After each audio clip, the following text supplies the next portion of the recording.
So do you have any idea? We do. And we're not mocking you. Well, a little. Do you have any idea how many experiences you have called to you that you're not allowing to flow with the ease that is possible? And do you know the one reason why you're not allowing these things, experiences, people, places, events, circumstances, dollars to flow to you in the way that you want? It's because you are fixated on the observation of what is, and you are letting the absence of what you want in your what isness dominate your vibration, set up a vibrational field that holds it apart. So you've got this pull, push, pull, push, pull, push thing going on. I want it, but I want it now, and I want it yesterday, and I want it so much, and the not having of it has me upset. That's basically what your vibration, most of you, we love you so much. But we thought you might like to start this new year off knowing how to create your own reality. Because nobody else is creating your own reality, you see. That's why it's called your own reality. Your own reality. You are the creator of your own reality, which means you are the vibrator of your own beingness, which means you are the thinker of your own thoughts. You are the perceiver of your own world. You are the attractor of your own experience. You are the maker of your own life. You are the uplifter of your own being. You are the magnificent genius creator who came into this physical body with the express intent of mixing it up, of looking around, of identifying what you want, of achieving vibrational harmony with it, and then taking glory, watching with reverence and appreciation and rambunctious zest for life, watching the components of your creation come into place one by one to, in some cases, surprise you, and in every case, delight you to the power and the clarity and the worthiness and the goodness and the readiness and the bigness of that which is you. When you let your world be a vibrational world, which means it's an emotional world, which means it's a thoughtful world, now your world can be one that vacillates between comfort and ease and power and certainty and eagerness and clarity and passion and love and joy. In other words, you're up there on that end of the emotional scale. You're not having to dip into the contrast because you have enough contrast in that good feeling end. You like going from, the satisfaction of not being overwhelmed to the exhilaration of having a little more to do right now than you really want to do. In other words, that's really a nice blend of emotions, and you have the ability to control yourself in that way.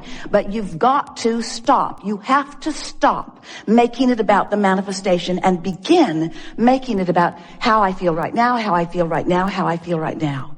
Because you don't have control over the manifestation because you haven't exercised control over your vibration. But if you start making it about exercising control over your vibration, control over your emotion, control over your thoughts, control over your words, control over your general approach to physical life experience, what you're going to begin to notice is that you have control over all of the specifics of your life. Not just what, but where. And not just where, but who. And not just who, but when. You get to dictate every single part of your experience. You get to call the shots. You are the only one that ever calls it in, and you're the only one who ever holds it out and keeps it from coming.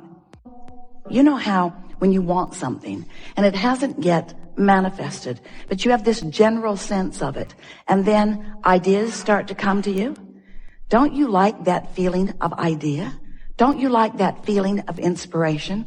You do when that feeling of inspiration is accompanied or allowed on this basic platform within you of expecting good things to come. So if you could just develop a sort of general basis of beingness that goes sort of like this. I don't exactly know how it's going to be or who it's going to be or when it's going to be or where it's going to be. But I know that it's going to be really good and that I'm going to know it when I see it. In fact, I know that I'm going to know all the steps along the way. Because feeling your way to the next manifestation and the next manifestation and the next manifestation is what the most of your life is about. It's not about the manifestation and the manifestation and the manifestation. It's about feeling your way along your way to the next manifestation and the next manifestation. Hear that? That's really an important thing. Because if it were the other way, if it was just manifestation, I want it, boom, I want it, boom, I want it, boom, I want it, boom, we promise you this would be a seminar on de-manifestation. I have 487 cars, Abraham. The oil is seizing up in most of them because I can't get to them every day. I have more property than I have been able to visit. The rats have moved in. I have more stuff than is manageable. That is what you would say to us. There are more people in my life and there are more conversations to have than I have tongue to have them with. That's what you would say to us. When you want something and you believe it and you're on your way to it and you're joyfully romping down the path on your way to it. When you go on vacation or you get on a journey, you get out on the road going someplace, you're not there when you first start, but you don't freak out because you're not there. You expect there to be some journey along the way. But we have to say, friends, we love you very much. You know what's coming after that phrase? We love you very much, but you do complain on your journeys. You do. You complain on your journeys, and we take that as a good thing, not as a bad thing. We mean it as a compliment in this sense. At very deep levels, sometimes so deep, at very deep levels, you know things are supposed to work out for you. You do. And when they're not, there is a sort of freaking out that is natural. We understand that. But we want you to know a whole lot is working out before there is a manifestation that you can show to others. And if you can be a little less hung up on the manifestation that you want to show to others and more tuned to the feeling of adventure, to the feeling of joy, don't you just love it when you want something in general terms and you don't exactly know how it will play out? Oh, you've got some ideas about how you would like it to play out. But the reason that you want whatever it is to play out in more detail is because you believe that in the manifestation of it, you will feel better. So most of our physical friends don't realize that when you ask, it really is given. That in the simple realization that you want something, that doorways open, pathways light up, all kinds of non-physical help comes into being, all kinds of circumstances and events, and rendezvous, vibrational rendezvous take place in the moment that you come into contemplative awareness of something that you want. If you could see an aerial view, you would never again worry, because in the slightest wish or hope, and certainly in those stronger desires, pathways light up that are so vivid that those of us who are aware of these pathways wonder why any of you would ever worry. And then we remember that the reason you worry is because you can't see the path. So we want to make you aware of it. We want you to feel the path even if you can't see it. Esther will say to us from time to time, well, light it up a little brighter, will you? Make it a little bit more evident. And we say, you say that you want that only when you're standing in the darkness and you can't see the light. But when you're standing out there, tuned in, tapped in, turned on, you want everyone to get out of your way because you want to be the creator of your own experience. You don't want someone else doing it for you, but we just want to let you know. No one else is doing it for you, but you have infinite intelligence helping you along the way. And if you could just be a little less aware of what's not going right now the way you think you want it to be, and a little more aware of what is going the way you want it to be, so that you're tuning yourself to the highest frequency of your highest good, then those pathways would be more evident to you. And we want to stop for emphasis and punctuation. That is what the best of life is about. We love visiting with you. We like so much a group like you gathering together, people all around the world. We're pleased that you're there too. Listening to our rampage of appreciation of the life that you are living. Your life that you are living. But you can't live your life without those like us benefiting from your exposure to your life. Because when you look around and you have experiences and you revel with delight in some of them and you shudder in discomfort at others, in every case, whether you are cringing or applauding, you are focusing energy that is creating worlds. And as you do that, we're all in on it. We get to participate with you. That thrill that you have is our thrill that you are interpreting. But when you feel bad, that's you interpreting the absence of us. Absence isn't the right word because we don't go away. It is your pinching yourself off from the vibration of your source. That is really what negative emotion is. So have you been listening to us for a while? You know about vibration? Pretty much. You understand that law of attraction is the engine that manages all of this?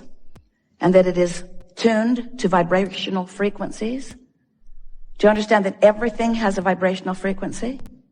Do you understand that your manifestations that will soon manifest have vibrational frequencies? And that if before it manifests, you achieve vibrational harmony with the frequency of it, then it comes to you faster. Do you understand that abundance has a vibrational frequency? Yeah?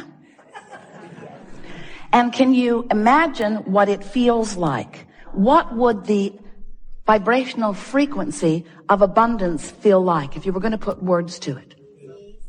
It would feel like ease. It would feel like freedom to choose, certainly. It would feel like eagerness. It would feel like clarity. The vibration of abundance feels like fresh air. It feels like clear path. It feels unlimited. It feels always flowing. It feels abundant, meaning never ending, always flowing. It doesn't feel pinched off, and it doesn't feel like jealousy, and it doesn't feel like worry, and it doesn't feel like fear. It feels like fun. It feels like sureness. It feels like certainty. So let's say that you're standing in a what-isness of less abundance than you want. If you can take your attention away from your perceived manifestation of not enough, and you can focus upon something else that feels like fun or something else that feels unlimited. In other words, you can use subjects other than the subject of money, which may feel like not enough every time you think about it. You can focus upon other things that feel like fun, that feel unlimited, that feel like clarity, that feel like fresh air. You can practice the seed vibration of abundance by staying off the subject if the subject calls something different from you. You see what we're talking about? A while back we said, if you're working on abundance, if abundance is something that is important to you, then take money out of the equation, because there is so much abundance that is abundantly around you that you can tune yourself to the frequency of that. What's something else you want? Usually it falls into a handful of categories. You want money, you want a lover, you want someplace really great to live, you want a body that feels good. So let's say that your intent is for a lover who isn't there. A lover, what does a lover feel like? What does it feel like? What does being in love, what does a lover feel like? What's it feel like? Exhilarated, high. Feels happy, feels high, feels Loving, appreciation. pretty damn good. Feels like well-being, feels like homecoming, feels like security, feels like appreciation, feels like being appreciated, feels effortless, feels like ease, feels natural, feels like desire. In other words, if you can get to the general vibrational reason behind what you want, which is why do I want it? The question, why do I want this thing will bring to you. Then we know you can begin practicing the vibration of the manifestation that is coming. Now here's the thing that we know that often you don't know that we so want you to know, and that is that everything you've asked for is coming. And the only question is, how long are you going to keep yourself from it? That's the only question. So, do you sense that we sense? Do you understand that there is abundance immeasurable, abundance not recognizable by most of you, abundance not yet experienced, let's just put it that way, by most of you, abundance for you, vibrationally queued up, and that all you've got to do, the only thing you've got to do is to practice the vibration of it and it makes its way to you in so many different life-giving, fun ways.